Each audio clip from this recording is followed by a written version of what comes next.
This week on Tiger Tank, students learned about social media with Director of Business Development at Cabbage, Miss Courteny Rogers. The lesson begins with how online stalking is beneficial for their business.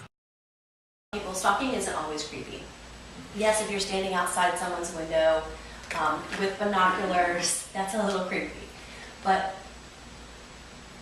the internet is just such a part of our daily lives right now, especially for this young generation of business owners. I do not own a Yellow Pages, and I laugh when someone leaves the Yellow Pages at my front step. I'm like, okay, right into the recycling bin. I mean, I can't even tell you the last time I opened up the Yellow Pages. Because if I want to find something, I go to Google. If I want to find anything, I'm going to start with Google. From a business perspective, you have to realize that that's how you're going to find people to work with, but then that's also how people need to find you. So yeah, we're online and we're looking at people and we're trying to figure out who works with who and what business does what. It's not really creepy. It's just people are people. Business owners are business owners. We want to work or date people that we find interesting. We want to work or date people that we're inspired by, who do good things, who say good things. It's important to figure out who it is that you want to work with. Okay, so figure out who you want to work with. You have to find your perfect client. Now, I know you have to pay the bills. So when you first start, you're going to be bringing on a lot of clients. It's important to build what I would call a persona. Have you heard that term been thrown around a little bit? So a persona is building basically a fake profile for a person to say, this is my perfect client. You have different types of personas. So we do this for clients all the time. So someone will come in. Right now we're working with a parking company out of New York City. And they have three very specific personas. You think about a parking company, a parking garage. You have people that live in the city and they're going to park there every day, so you have your monthly. And then you have people that come in just for a special occasion. I just want to be able to park in your garage to go to a Broadway show. So there's very specific personas that you would build because you're going to market to one persona very differently than you market to another persona.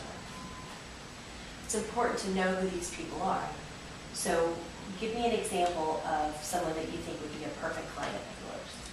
Okay, African-American woman between the age of 25 to 40. She's pretty tech-savvy and she has children. Okay. What age children? Up to middle school. Okay, so younger kids. Okay, so you already get an A+ for the day because you had an actual answer for that. It's wonderful. So you've got your demographics laid out.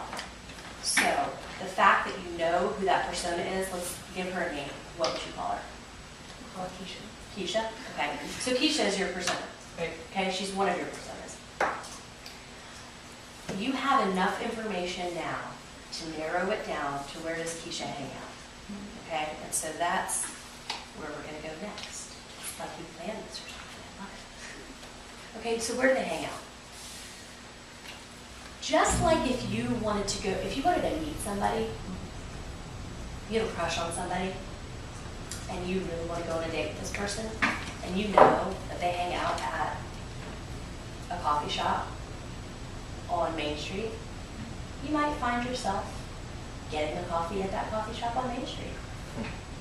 You're going to look really cute when you get there. You're going to make sure that, it's the same thing when you're trying to find the people that you want to do business with. And I want to talk about people that you want to do business with are people who are going to become your clients, and then there's also people who are going to become your partners and your advocates.